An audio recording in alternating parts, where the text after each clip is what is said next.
This is my first time at Dash, also my first time in New York City, and the energy is just high vibes, good times, good energy, good people.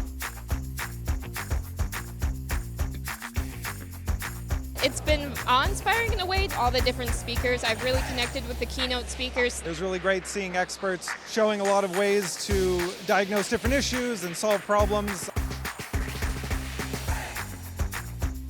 It feels amazing to meet with so many of you here in New York this week.